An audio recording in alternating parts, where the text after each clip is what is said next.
Absolutely. So I just want to give you a piece of information. Many of you have asked for the invoice for the participation for this workshop. Of course, you will be provided with that. Some of you have already been provided. We will send all the invoices that you can present to your organizations for, of course, reimbursement purposes after the workshop. So by the end of the month, we will send all the invoices all together. So in order to process them, and so in the meanwhile, you have your certificate of attendance, and then we will send all the invoices. Thanks. We're ready? Okay. Welcome after coffee. You're still the same group. That's impressive. Yeah. Okay, very good. So, in this session, I will present two cases. And of course, given that we have about 1.5 hours, it won't be very much time spent on each of them. However, I hope to be able to convey the same kind of messages and the same kind of insight around these that we've seen earlier today. The first case, Mr. Wong's bicycle repair shop, will be the one that is subject to further investigation in the afternoon. So we'll do that model very slowly, step by step, and do the analysis of that very slowly as well in the afternoon. This is a relatively simple model, but it contains a lot of interesting details, and the analysis is fairly sophisticated. So that means that in both of these cases, I will just go through the underlying model, and I will, discuss very briefly the behavior coming out of them, and then I will turn to a feedback loop representation of the, or causal loop diagram representation of the models, and I will explain shifts in feedback loop dominance and so forth, given those two underlying structures, representing those underlying structures. There is a debate in the system dynamics community that has been going on for many, many years, and as of the introduction of causal loop diagrams. There was a period of time when causal loop diagramming was the thing we were facing the world with. We were doing causal loop diagrams. And very often we stepped over the stock and flow representation, and we said, and here is the behavior coming out of that. And that was almost an impossible thing. I mean, you can't just say, here's a, like systems thinking diagram and say, and here's the behavior coming out of that. Many, many behaviors may come out of a causal loop diagram, depending on how you interpret it as a stock and flow diagram. So I think Kim Warren will agree with me when I say that we face our customers, our clients, our audience with stock and flow diagrams per se. I mean, that's where the dynamics are represented. That's where we can capture what's really going on. And then we use causal loop diagrams to summarize the insight that we gain. But I would be very uncomfortable in going from a causal loop diagram to just explain some kind of behavior that I'm not quite sure comes out of that causal loop diagram or not. So a thorough analysis will always be behind the kind of reasoning that I offer my clients. And then they will ask me questions, and they will say, but wait a minute, where does this come from? Where does that come from? And then I need to be very confident about where the behavior comes from, and I can go into detail, and I know I give the correct explanation. But unfortunately, we still see a lot of these going from causal loop and straight into behavior, and that is not good unless you've done the lesson in between, namely built a proper stock and flow diagram. So in my mind, the rule is build a stock and flow diagram. You could do some conceptualization using causal loops, that's fine. But as soon as possible, go to the stock and flow diagram, and I think that supports the conceptualization better in my mind. You identify the stocks, you identify the flows, and you know what you're talking about, and then subsequently summarize your findings with relatively simple feedback loop diagrams that conveys the message. That process of taking a complex dynamic model and distilling the simplify it and delivering it in a message. That's what I call distillation, right? You draw out the essence of your study, just like when you distill alcohol. Or in Norway, we're specialists on doing that, so we know how to do that. So you distill the essence, the strong messages that you have, and you deliver those in the form of a causal loop diagram. So that's more or less what we're going to be doing today as well. Okay, Mr. Wong. Why Mr. Wong? Mr. Wong is a bicycle repair, has a bicycle repair shop.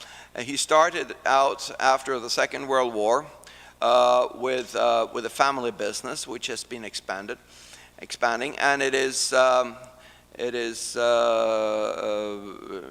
located in Shanghai. And let me see here. If you look at, as far as I know, you've been also posting the case study of Mr. Wong, right? Yeah, well, actually, we didn't post it on the web, but okay. I was, I think you have it in your slides. Could you don't have it? Handouts? Okay, so okay. Let's somehow do that so that you see the background for why we're doing this now. It's not very difficult, but what Mr. Wong did was he experienced that, in Shanghai there are lots of events, sports events and exhibitions and so on. And after each of these events, what they do is they introduce a lot of bicycles because that's the way to get around. And then, when the event is over, suddenly there are much more bicycles in Shanghai. And people then say, well, they don't really work well because, the people on these events are not treating the bicycles very well. So Mr. Wong is experiencing steps up in repairs after each of these events. So that's the issue here. And then why is this a problem for Mr. Wong? You want a market that's expanding. Well, let's have a look at the problem behavior of Mr. Wong. He explains me this the following way by pointing out the backlog.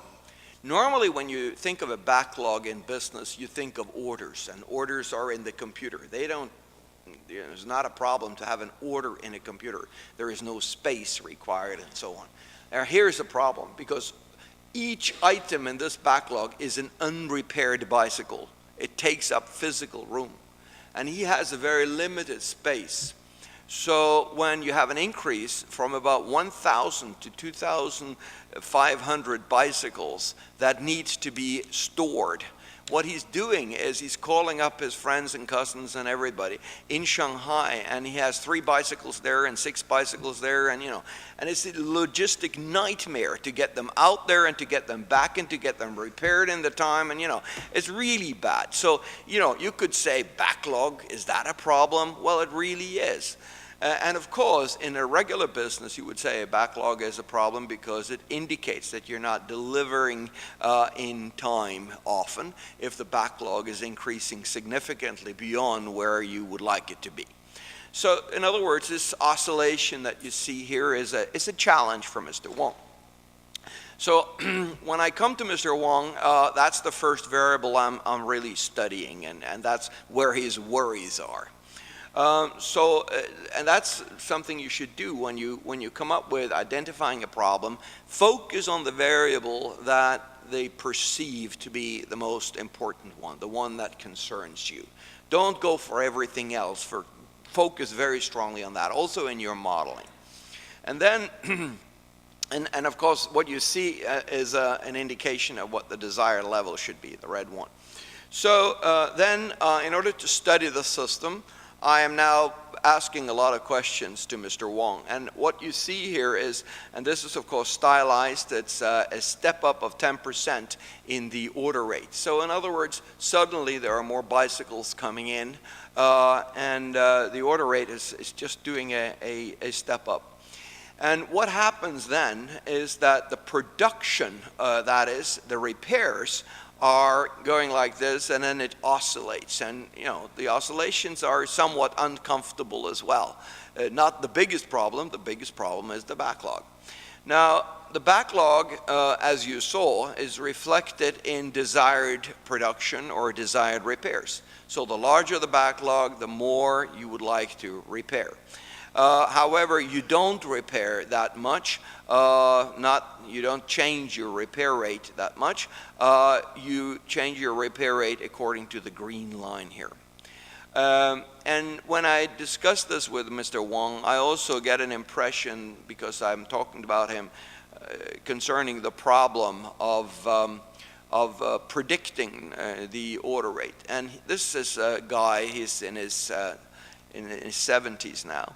And you know, the way he is predicting behavior, predicting orders, is a somewhat old-fashioned but very conservative way, but it's okay.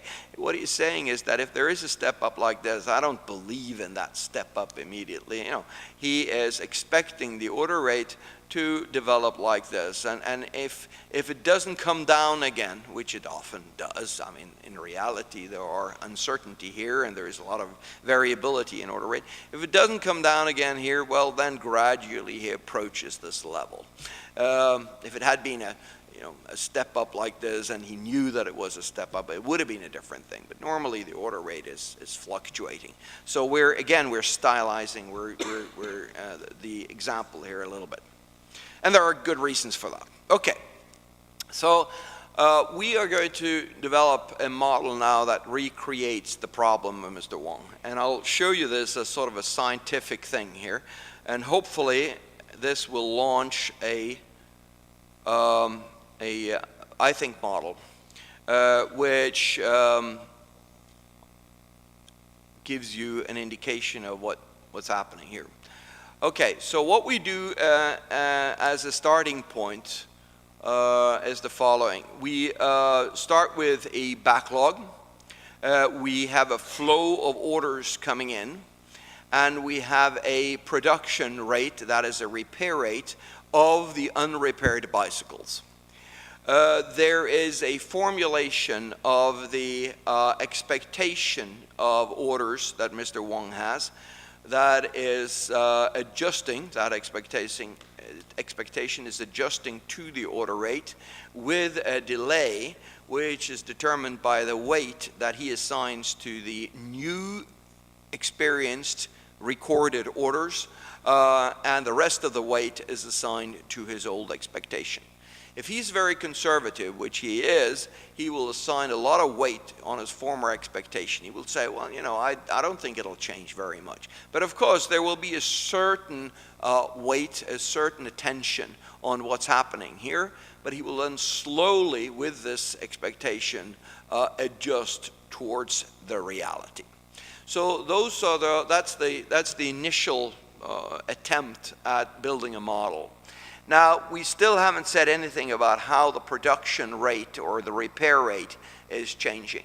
So what we'll do now is we'll ask ourselves, what is the desired production based on the expected order rate? And in this case, we will say that the desired production is equal to that order rate, and we will then produce accordingly.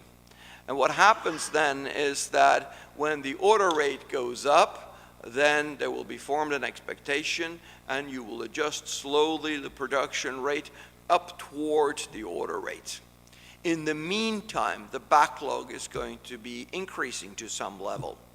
And if the order rate goes down, it'll be the same. So the backlog is not controlled for, it's just ending up at some level. And that's what we are somewhat worried about. So the rate at which we're, excuse me, yeah. So we need to control, sorry, we need to control for the backlog. And what we do here is to say that, okay, we have a desired backlog adjustment, and the desired backlog adjustment originates from our backlog and from the desired backlog.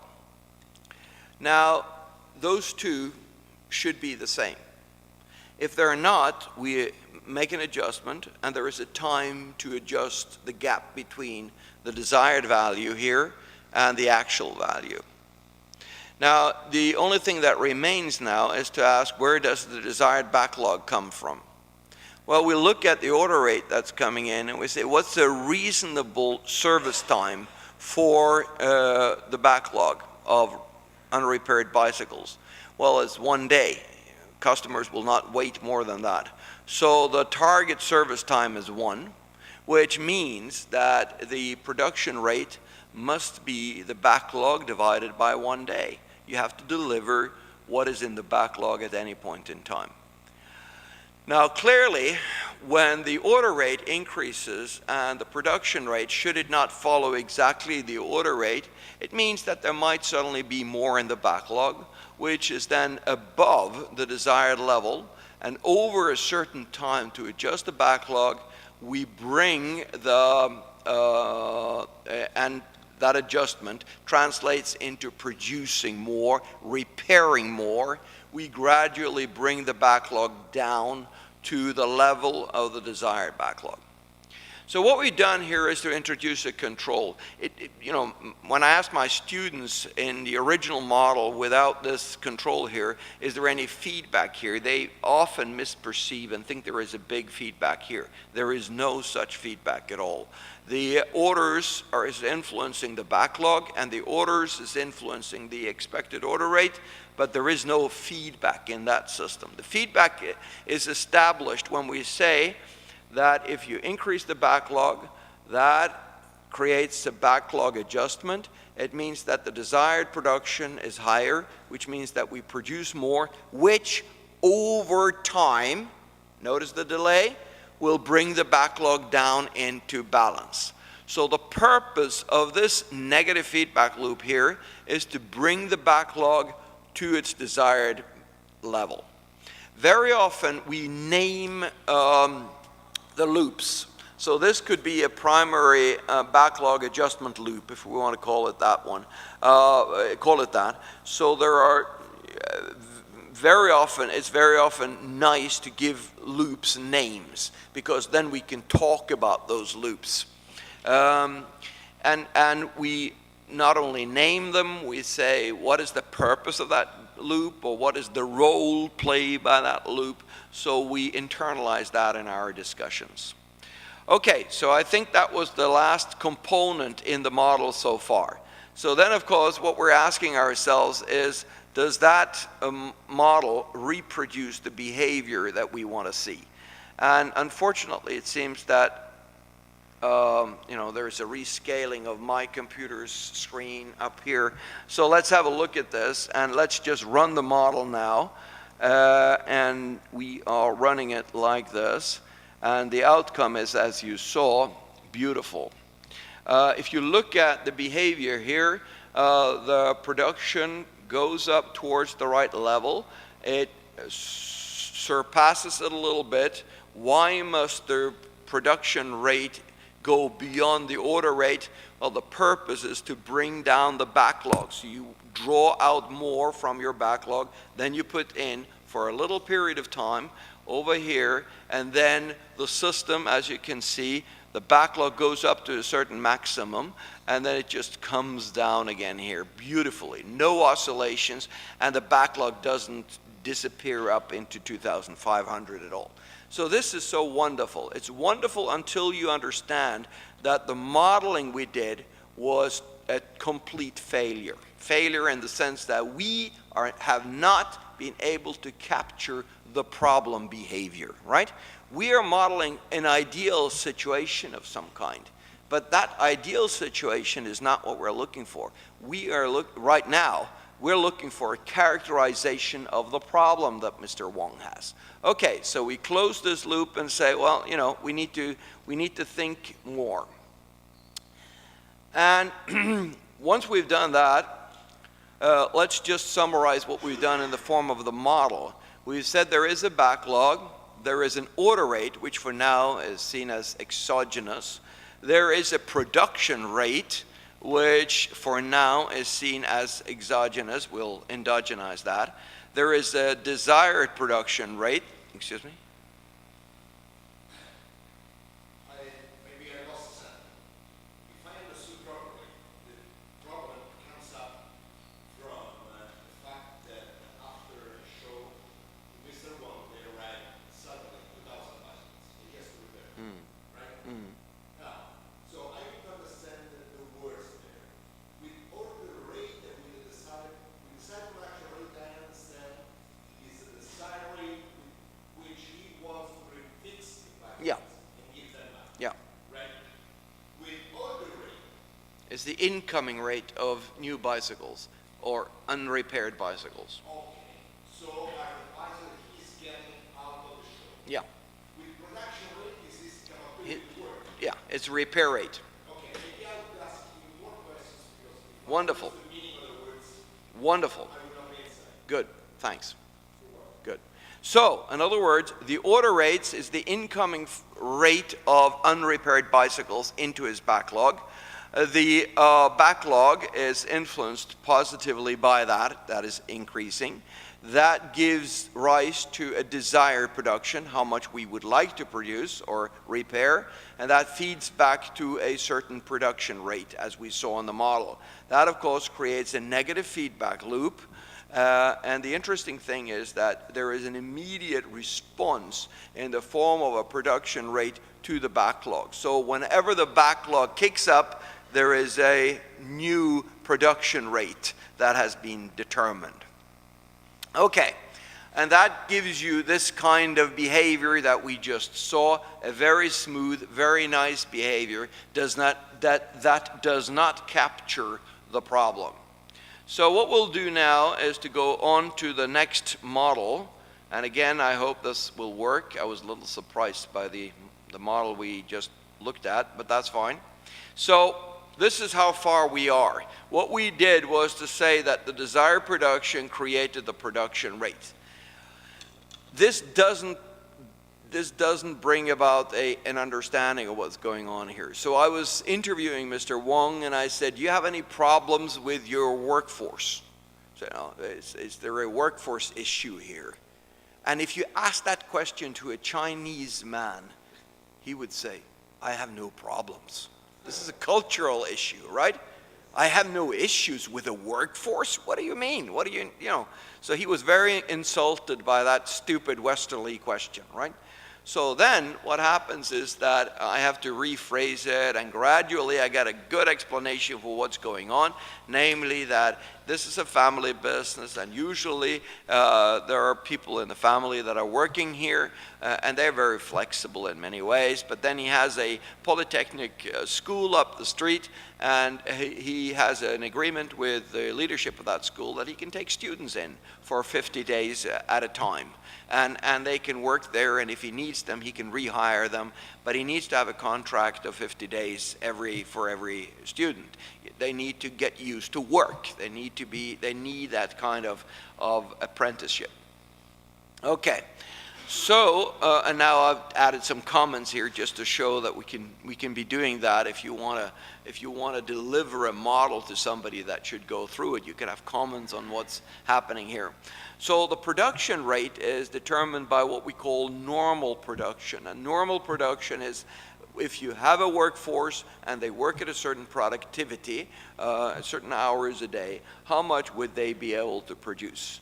And now we see a problem here in the form of the screen here. So what I will do is just to, again, modify the way we show this. I'm really sorry about this, but this is unexpected problems. So we got this one. No, it still doesn't work. Sorry. So what I'll do is just scroll down here then, okay? So we got a workforce. And a workforce is a stock. You can stop time and you can ask how many people do you have here? And that gives you a number, and that indicates that this number must be representing a stock level. So you have a workforce that works at a certain productivity. 20 bicycles per day is being repaired per person. So that gives you a certain production, which is the normal production. So there are 3 flows associated with this stock. The first one is that you hire people. The second one is that there is an attrition, and as I said, this deals with the contract that they have. And the third thing is that Mr. Wong, if he wants to, he can rehire the people if he needs them. In other words, the people going out here can be rehired. Okay, the attrition is easy. It's determined by that duration of employment, which is specified in the contract, 50 days. Now, Mr. Wong regulates the workforce. He changes the workforce based on a desired workforce. And notice that this is the second time we have a stock and a desired level of that stock. We had a backlog and the desired backlog. Now we have a workforce and the desired workforce. So we're being very explicit about what is it that we would like to have in terms of backlog and in terms of workforce. And what he says is that if you take the desired production and you divide by productivity, you got bicycles repaired per day, and you divide by how many bicycles are repaired per person per day. What do you get? You get persons, right? Exactly, individuals. That's the desired workforce. So then the desired workforce is compared to the existing workforce. And then you say, what is the adjustment rate that we need to make? And that depends on how quickly you want to adjust the workforce. And again, it takes about 50 days 25 days to train a new person to become an efficient repair person. Now those who quit here can be hired immediately. So that means that we don't have to train them. So of course we do that if we can do that, but if not, we need 25 days adjustment. It also happens that, if I sack somebody, if I want them to leave, I give them 25 days notice. I can't just let them go immediately. So there is a certain delay in adjusting the workforce here. So if he needs to expand the workforce, then he hires new people. Otherwise, he just uses the people whose contract is expiring to rehire them. If he doesn't need them, he only rehires a fraction of that workforce. So in other words, this is the workforce that he's hiring that needs training. This is the workforce that he can rehire that doesn't need training. So, the net inflow minus the outflow here gives you the change in workforce. That indicates that there is a delay in adjusting his capacity. And that delay creates a loop here, which is somewhat larger than the one that we originally had. So let me go through that loop. That loop looks like this. It goes down here, it comes back here, okay? That's what I call a large negative feedback loop. Large one or major one because there is an additional delay in that loop compared to the loop where the desired production determined the production immediately. In that loop, in that small loop that we had in the former model, what happened was that immediately when the backlog changed compared to the desired backlog, there was a reaction in the form of an adjustment of the production rate. When that happens this time, there is a signal that's being sent to the company and says, well, you better adjust your workforce. It takes time to adjust the workforce because it is a stock that needs to be changed. Remember, stocks takes time to change. And therefore, we introduce now a delay in that major feedback loop. That's why we call it a major loop, because there is a delay in it. So that means that once there is a discrepancy between backlog and desired backlog, we do over time change the workforce capacity, and eventually over time the production rate reaches the level where we would like it to be. What happens in the meantime? In the meantime, the backlog is increasing even more, right? So that means that the target we're shooting for in the form of a workforce is moving up and up and up and up and up before we're able to adjust the workforce to the level where it should be. Well, that means that the workforce is probably shooting towards a target, namely the backlog that needs to be reduced now, that is much higher than it normally would have been. Okay, well, that's interesting. So we got now a negative feedback loop with a delay. And if we now look at the behavior created by that, it looks like this. Wow, that looks very much like Mr. Wong's problem, right? So now we might have captured that problem, and let's say that we've done so. Now, look at the structure again a little bit here.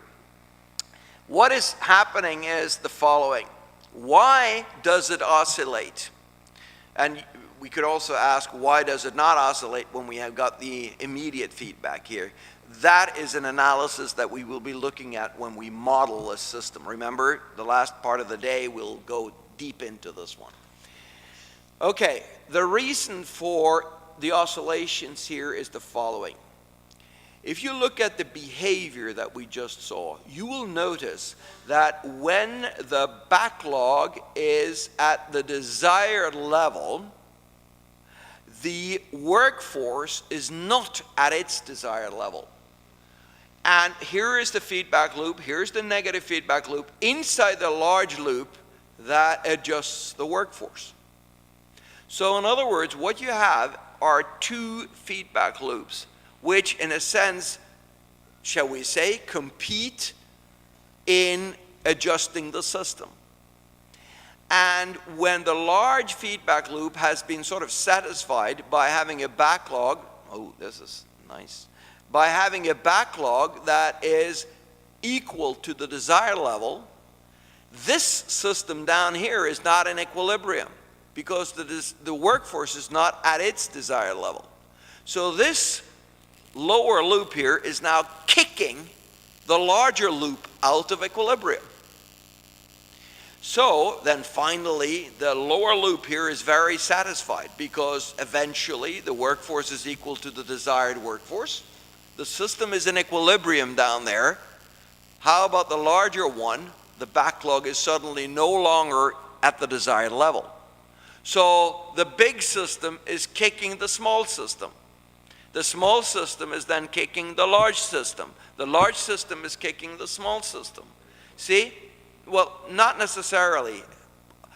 It could be a reinforcing thing. If it was a reinforcing thing, it would be like two friends that were no longer friends, and I would kick you and you would kick me, and I would kick you even harder and you would kick me even harder, you know, and that escalates. In this case, because the two loops are negative loops, I kick you less and you kick me less, and you know, and finally we shake hands. You know, it's okay. We're equilibrating, both of us.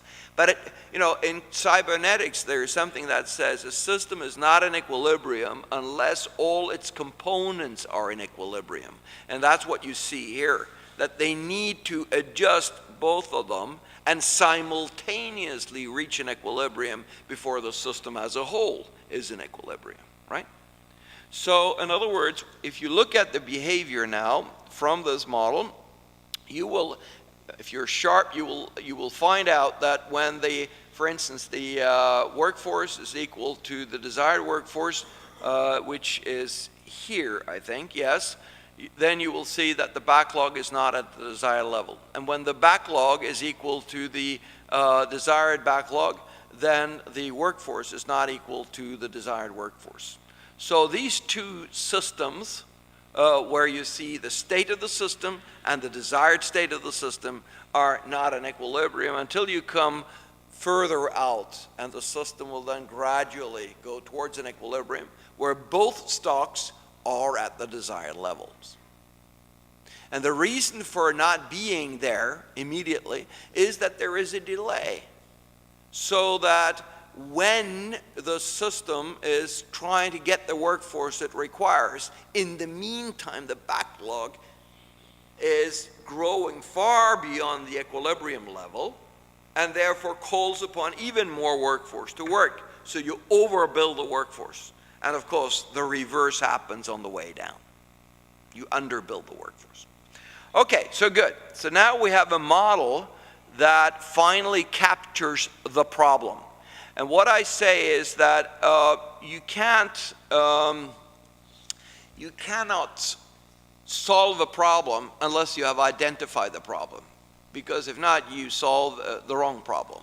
So a problem identification process that we've been going through now is very important. So now we go back to the model that we originally had, and we say, wait a minute, this was not a good enough model. So what we introduce now is the desired workforce, and we introduce the parameter productivity that defines the relationship between desired production rate and desired workforce. Now, desire is one thing, to actually have one is another thing. And here we introduce hash marks to indicate a delay.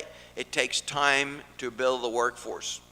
The workforce gives you the normal production rate when you multiply by productivity, not divide as you did up here.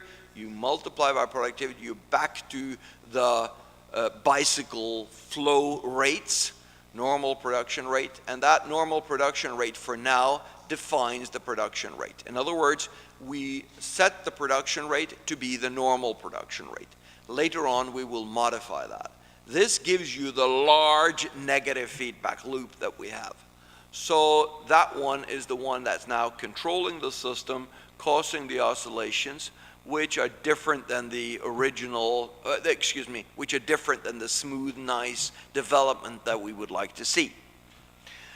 Okay, now a system dynamicist would say if you want to reduce those oscillations, and particularly the enormous amplitude of the backlog here, he would, as an expert in this field, say, well, you know, these oscillations are caused by a major negative feedback loop. So there are two things that he can do. One thing is to shorten the delays in that loop. That might be very difficult. You know, hiring and training people to become bicycle repair people, it's not, you know, it takes time. And we want to have that contract, which, you know, there is a 25 days notice on, because the workforce needs to be comfortable here. They need to know that they can rely on having a fairly, you know, good employment situation. So in other words, that is a difficult thing to do, to shorten the delays here. The other possibility is to, let me see now. So one thing is to shorten the delay here. The other thing is to short circuit the system.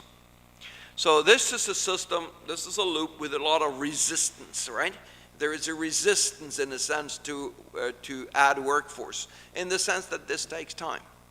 So in the meantime, what you do know is that the backlog is building up here. That's what we said, that's what's causing the problem here. So we're going to look at how you can short circuit that loop. So this will be the expansion of the model that you already saw. And I don't know whether this will work, but let's see. So we now have this situation. Seems to be the same model, right? Yeah. So it was referring to the wrong model. Sorry about that. I'll just close this one and go into my model repository and find it. This is this one, and I think this is the one that I want. And I want to look at the interface here. Doesn't matter. I'll just show you what the model looks like. So you see, it's the same model that you've already seen, but there is some very small addition to that. And let me just show you the addition. That consists of this, this, this, this, this, and that relationship. Two variables. What's happening now is that Mr. Wong is smart. He's negotiating with his workforce, and he says, if my schedule pressure, my work pressure is high because the backlog is very large, will you please work overtime? And they say, yeah, to some extent. And that also implies, by the way, that if we don't have much work to do, you will have to reduce your work hours a little bit. Is that okay? Depends, we'll see. So they go into a negotiation, and they say that if the schedule pressure or work pressure, which is defined by the desired production compared to the normal production, so desired over normal production, if that is equal to 1, there is no work pressure, so we work normally. If it is above 1, then we push our work a little bit up. So the production rate will increase somewhat, and if we have less to do than normally, we reduce it. So the curve goes like this, that if the work pressure is as much as double, we would like to double our work effort, then the workers say, that's crazy, I'll lose my family, I won't see my kids anymore or whatever. So why don't we say, okay, we'll work 20% more, but that's maximum.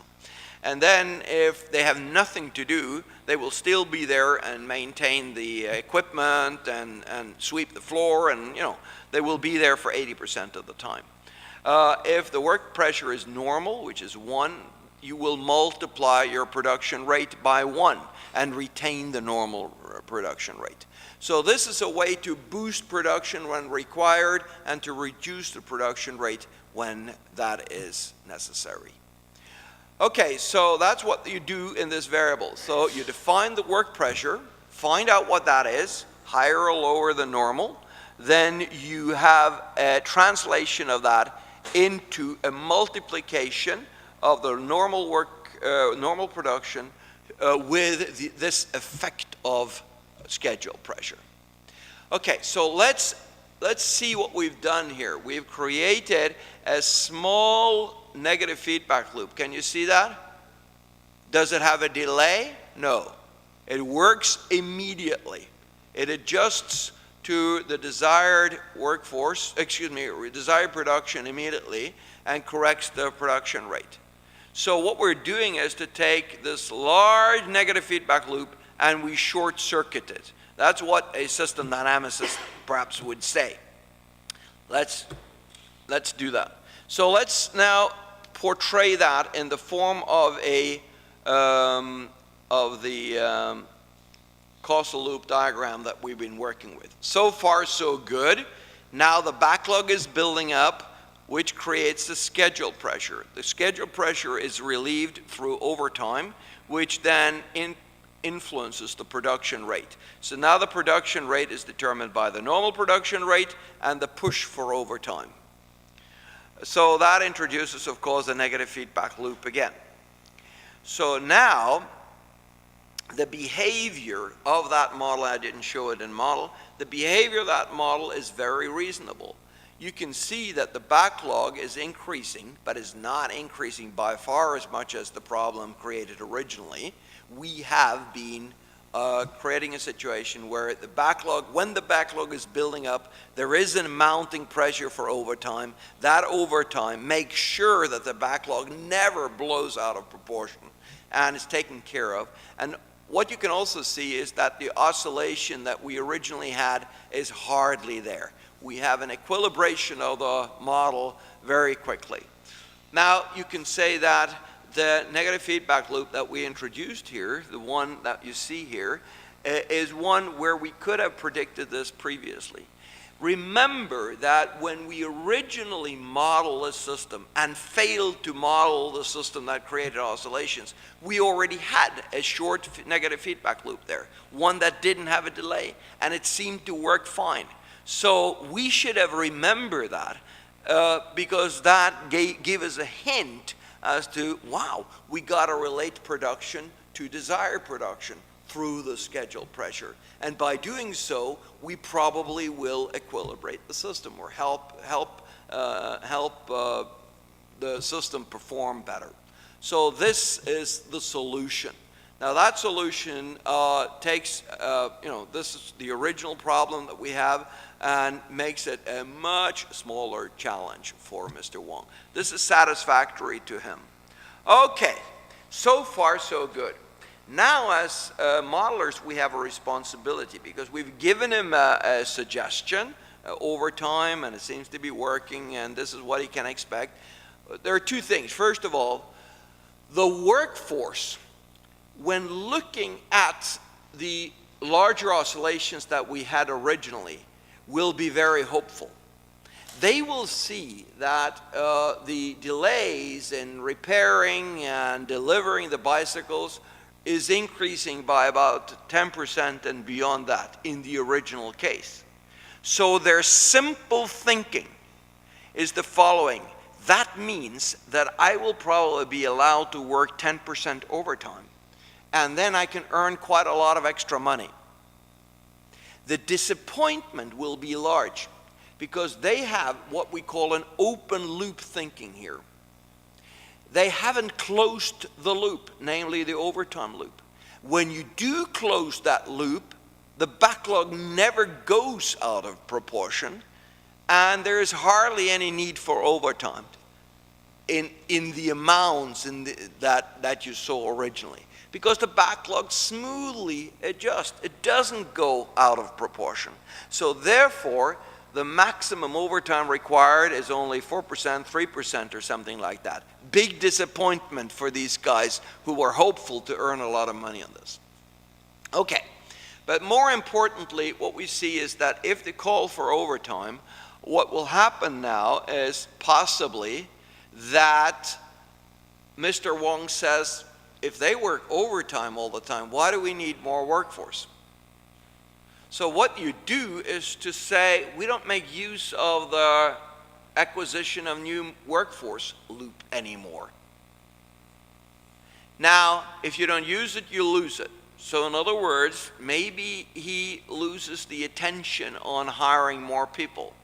And he shifts the burden to an intervener. Who is the intervener? The workforce that he has. They take upon it themselves to work overtime. So you shift the burden to them, and you become dependent on them, and they have a strong negotiating power now because, you don't hire new people, then they know that, so, we can negotiate better conditions. So now what happens is that they work overtime, so you become dependent. The next step in that reasoning is maybe you become addicted. And how do you become addicted? Well, if when they work a lot of overtime, the mean time between failures in their repairs is going up because they're tired. They're getting more tired and they're overburdened. What happens is that they deliver bicycles that sort of seem to be repaired to the public, and the audience there says, this is not repaired, and they return that. Where do the return bicycles end up? In the backlog. So the backlog is now increasing, which means that you have an even higher work pressure, or schedule pressure, which means that you push more overtime, which means that you have even more mean time between failures. And so this is a positive feedback loop. You become addicted to the use of overtime. More overtime means the need for even more overtime. You know this from your use of medication. Actually, not from your use of medication, but from the use of medication. Very often, the effect of medications are going down the more you use. So the more you have to use of it, right? You're into a positive feedback loop. And the only way to break that loop is to resort to the traditional method, in this case, of using the workforce. When you use the workforce for that purpose, in other words, you start hiring people again, the normal production rate will do what? it will increase because now you have more people. So the normal production rate will increase. And remember that the schedule pressure is desired production rate over normal production rate. So that means that the schedule pressure, when you hire more people, is going down. And therefore, the signal for overtime is lowered so that you don't have the positive feedback loop anymore. That loop is being broken.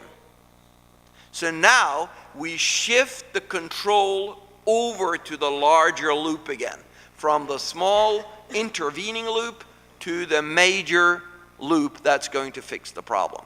So this is a shift of the burden to the intervener and a mechanism for shifting it back to the primary condition. Now, I have to warn you about this. There's nothing wrong about using an intervention. So in other words, it's nothing wrong to work overtime, but you should use it not as a permanent solution to your problem. You should use it as a temporary solution to this overbuilding of capacity of backlog.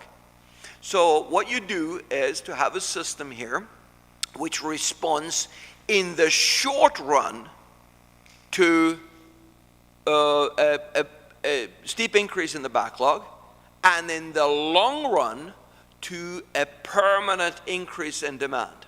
So in other words, what we see is that this loop says if the demand is increasing and remains up there for a long period of time, then there is time enough to hire a workforce to match the demand in the form of an order rate. So production rate can equal order rate. But if in the meantime, the backlog is increasing because we don't produce enough in the meantime, we use the short-circuiting negative feedback loop to fix that temporary problem. Exactly. So in other words, what we have are two mechanisms. One that is intervening and let the long-term solution work well. Don't use the long-term solution to fix short-term problems. Don't use the short-term solution to fix long-term problems. Use two different solutions, two different loops, and shift between them as needed. You get it? Good. That was the first example. I suggest a 5-minute stretch of legs, and then we go to the next one.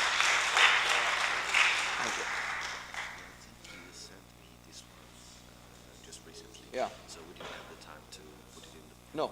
Okay. print, but I will make Yeah. it available. So all of these slideshows and everything will be made available to you guys, just so that you know it on the web, so you can download what we have here.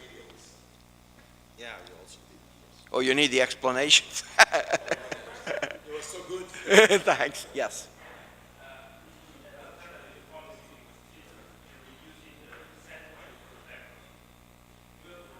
Yeah.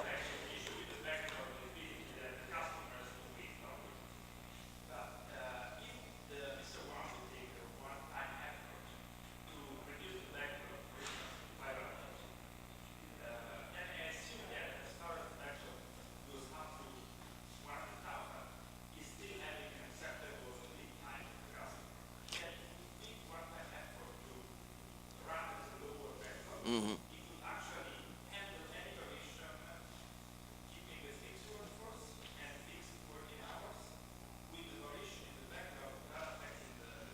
Exactly. And what are you doing then? You are shifting the burden to another intervener, namely the customers. And that's exactly what we were looking at here.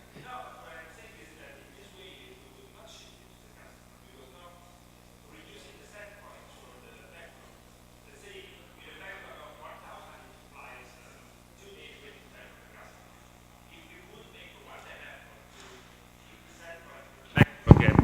For instance, 500. Then it would normally deliver the bicycle repaired in 1 day. And when he has the backlog, it would go up to 2 days. But you will have to have a workforce that is able to deliver it at that rate.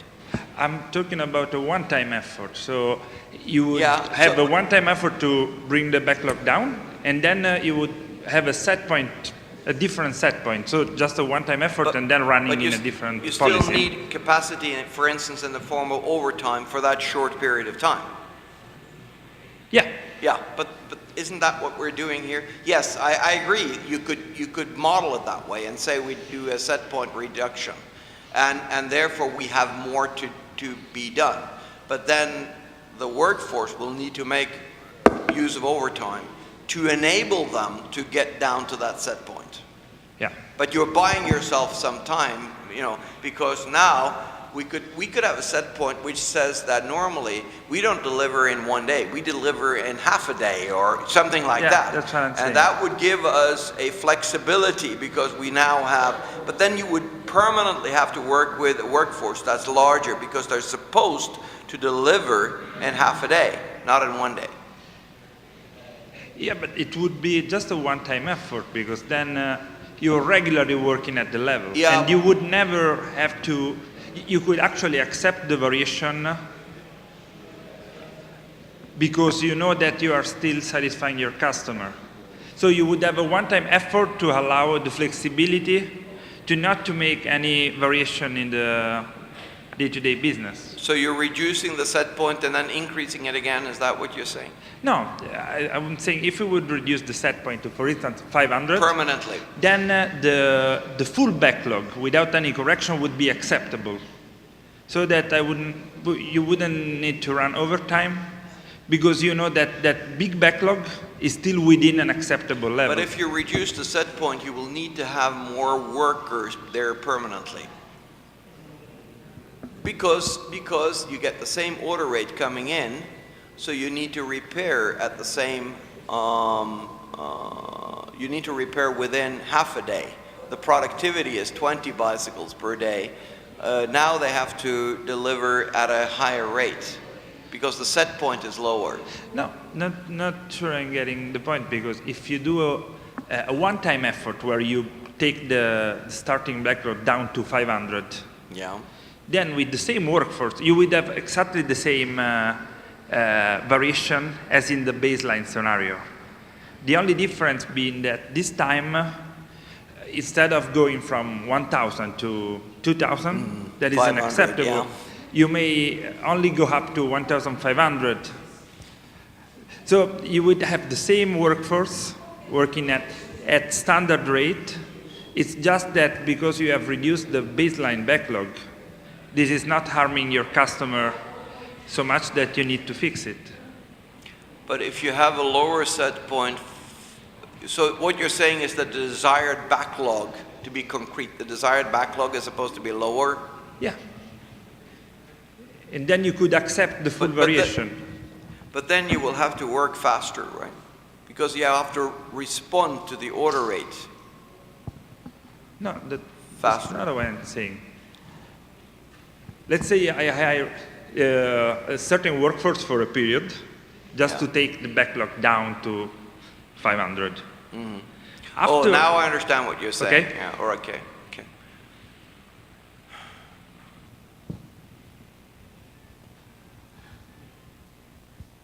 Well, the response to that is with a variation in the order rate, you know, which is a normal variation, then it's risky to work with the two.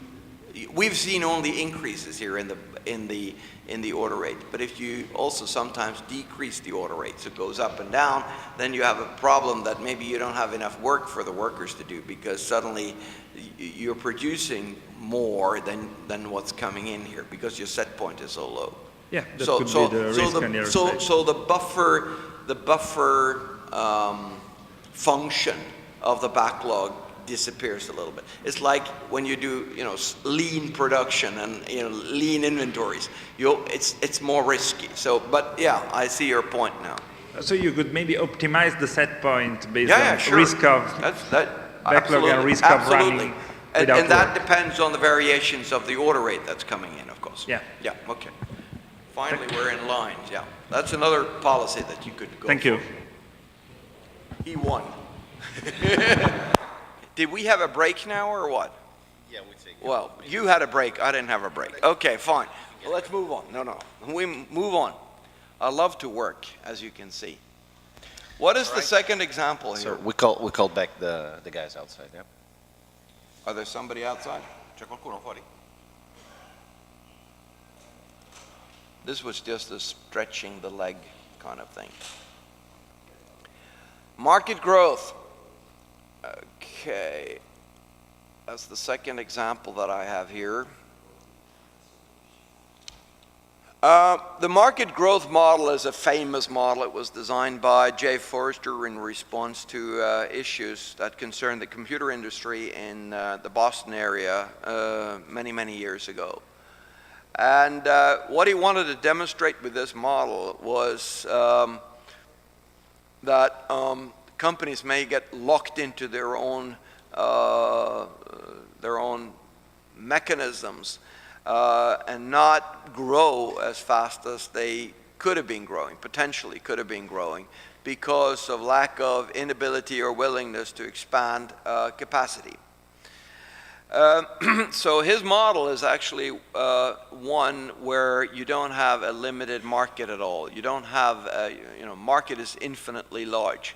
And what he demonstrates in that model is that even if the market is infinitely large, there are conditions in the company itself that reduces the expansion.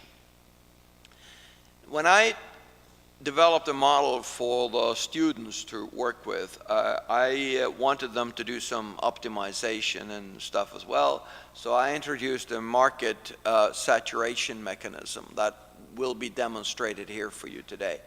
But that's not a very significant change from Jay Forrester's original model. The rest of the model is just his model, and it shows more or less the same kind of behavior.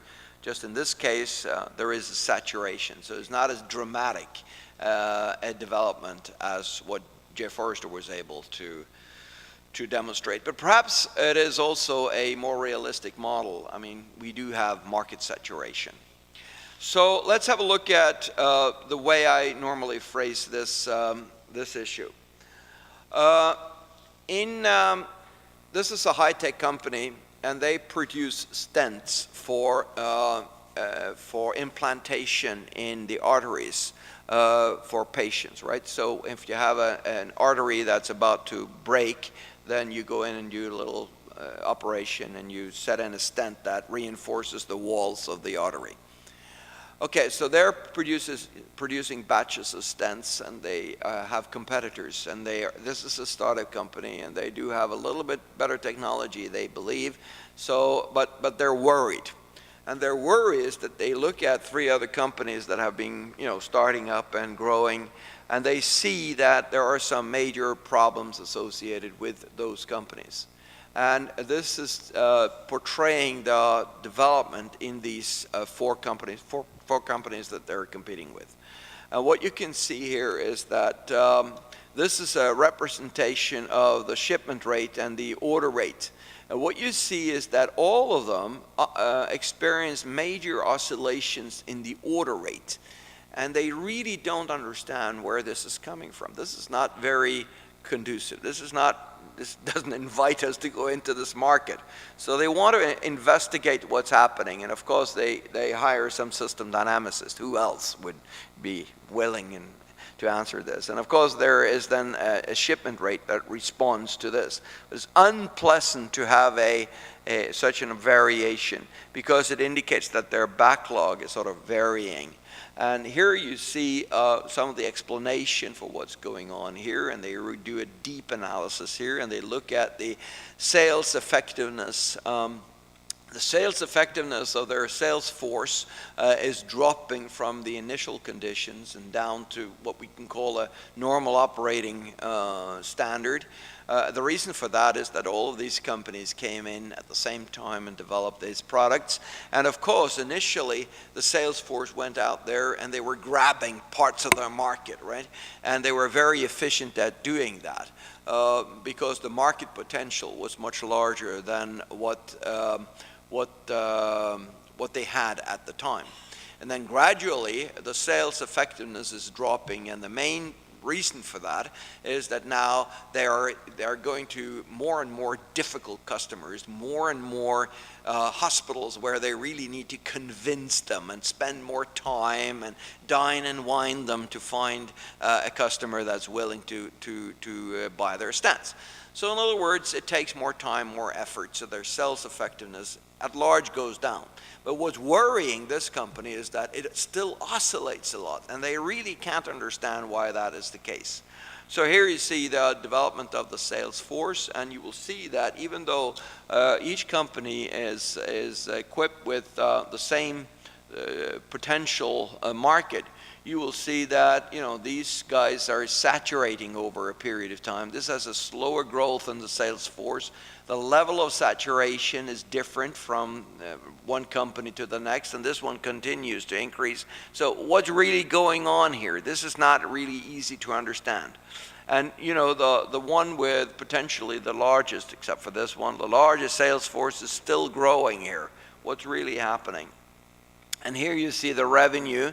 That is the annual income of the company, and they're on the same scale here. So you can compare these companies and see where they are. So, you know, this company wants to be successful, so what are we going to do? And in this case, I'm just explaining the development of these companies. I'm not proposing any policy, or I'm not going that far now. We only have 20 minutes, and you know, consulting takes a little longer, and they haven't paid me very well, so you know, I still have the policy in my cupboard here. If they come up with more money, I'll present them with a good policy. Isn't that how consulting works, sir? Yeah. Okay, so let's understand the problem here, and I don't know. I think what I will do is to show you the model first.